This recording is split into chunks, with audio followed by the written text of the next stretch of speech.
Konsumsi dan produksi yang bertanggung jawab merupakan misi dari Sustainable Development Goals nomor 12. Namun, apakah saat ini kita sudah melakukan misi tersebut? Apa sih yang harus kita lakukan untuk mencapai misi tersebut? Assalamualaikum warahmatullahi wabarakatuh. Perkenalkan, kami dari kelompok 28 akan menjawab pertanyaan ini dengan menganalisis dan menghadirkan solusi yaitu produk sustainable packaging bernama Chipsy.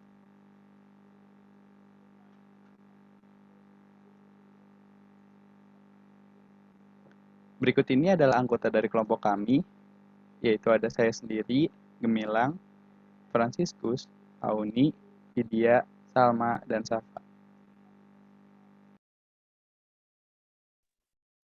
PBB telah membuat sebuah Development Goals nomor 12 tentang konsumsi dan produksi yang bertanggung jawab. Namun, saat ini masih banyak sekali hal yang dapat kita tingkatkan untuk meraih misi tersebut. Salah satunya adalah menggunakan packaging yang sustainable. Menilik lebih dalam mengenai packaging, ternyata saat ini masih banyak produk-produk yang memakai packaging yang tidak ramah lingkungan. Salah satunya adalah packaging keripik yang bahkan membutuhkan waktu 20 hingga 100 tahun untuk berhasil didaur ulang.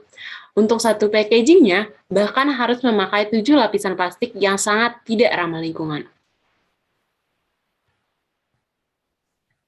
Oleh karena itu, kami mengembangkan sebuah solusi, yaitu Chipsy.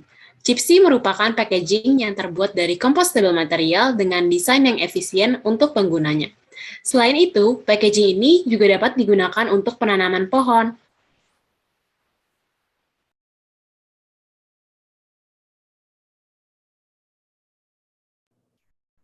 Dalam pengembangannya, kami membuat spesifikasi yang ada dengan ukuran sebagai berikut, dan keunggulan-keunggulan yang ada seperti terdapat zipper, material yang sustainable, dan bentuk yang unik, yaitu slim flexible Bluetooth.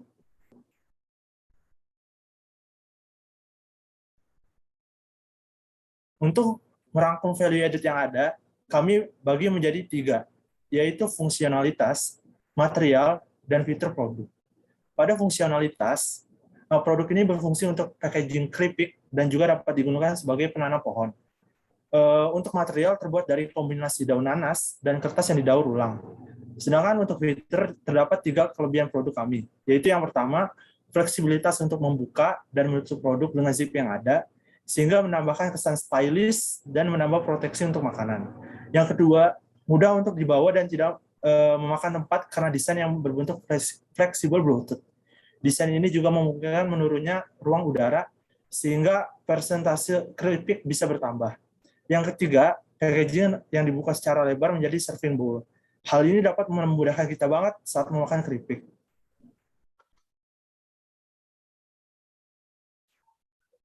Namun, pada saat ini, terdapat berbagai potensial kompetitor yang telah terlebih dahulu berada di pasaran yang sama dengan produk kami. Salah satunya adalah 12 Tides, yaitu suatu brand makanan ringan organik yang menjual puff kelp chips. 12 Tides menggunakan kemasan yang terbuat dari bioplastik. Kemasan tersebut telah memenuhi ASTM D6400. Kemasan dari 12 Tides ini dapat terurai menjadi kompos dalam waktu 6 bulan saja jika diletakkan pada sistem pengomposan industri. Beberapa fitur yang diberikan oleh 12 Tides adalah sustainable packaging, mendukung ekonomi sirkular, penggunaan ziplock, makanan bernutrisi tinggi, vegan, serta bebas gula. Berdasarkan produk yang berada di pasar, kelompok kami pun melakukan pengembangan dan memberikan ciri khas pada produk Chipsy. Berikut beberapa perbedaan antara 12 Tides dengan Chipsy. Kemasan 12 Tides terbuat dari bioplastik, reusable menjadi kompos, memiliki bukaan yang terbatas, dan dikembangkan di US. Sedangkan kemasan Chipsy kami terbuat dari kertas dan serat nanas, dapat menumbuhkan tanaman, dapat terbuka lebar, dan dikembangkan di Indonesia.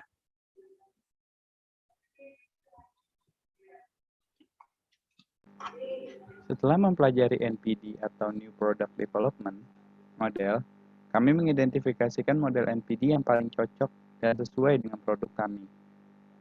Kami pun memutuskan untuk menggunakan the stage gate model, yaitu model yang terdiri atas 6 fase utama yang dibatasi oleh gate yang berfungsi sebagai checkpoint untuk menentukan keputusan go or kill. Apakah tim harus melanjutkan ke tahapan berikutnya atau kembali ke stage sebelumnya untuk melakukan iterasi kembali?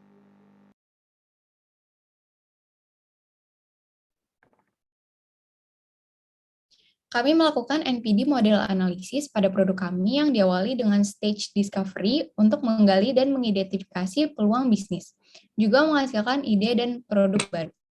Kemudian dilanjutkan dengan stage scoping, di mana ide gagasan, ruang lingkup, kelayakan dan manfaat, serta pasar dan persaingan dievaluasi dan diselidiki. Pada tahap ini, kami juga melakukan desk research untuk mendefinisikan konsep dengan lebih baik. Selanjutnya, stage ketiga melibatkan penelitian yang lebih mendalam hingga dapat membangun simulasi bisnis dan merupakan tahap yang kritis.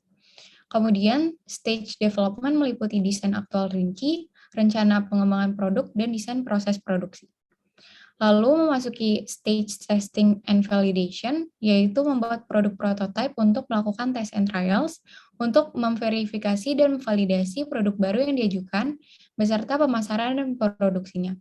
Dan yang terakhir adalah launch, di mana produk mulai masuk ke pasar dan perusahaan siap untuk memulai rantai produksi penuh, komersialisasi, serta pemasaran dan penjualan. Berdasarkan dari proses yang dilakukan oleh kami mengidentifikasi bahwa proses tersebut cocok dengan model NPD Stage Gate. Dari proses yang sudah dilakukan, kami telah mencapai tahap discovery dan tahap scoping.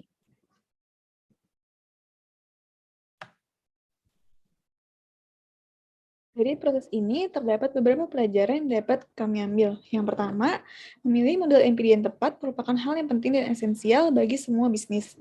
Dengan memilih NPD yang tepat, maka kita dapat meningkatkan decision making dan juga meningkatkan value creation, juga meminimalkan potensi risiko jangka panjang. Yang kedua, berdasarkan hasil identifikasi, kami memilih the stage gate model sebagai NPD model karena produk kami ini merupakan ide baru yang memiliki tingkat uncertainty yang tinggi. Yang ketiga, setelah mencocokkan proses yang kami lakukan dengan the stage gate model, didapati bahwa terdapat satu fase yang terlewat, yaitu build business case.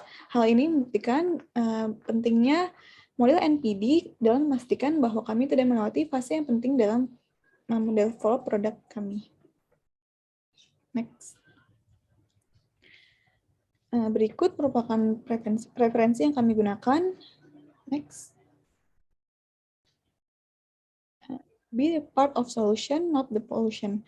Dengan langkah awal sustainable kami membuat Kipsi, kami juga mengajak seluruh teman-teman untuk menjadi solusi keberlangsungan bagi bumi kita. Sekian dari kelompok 28, terima kasih.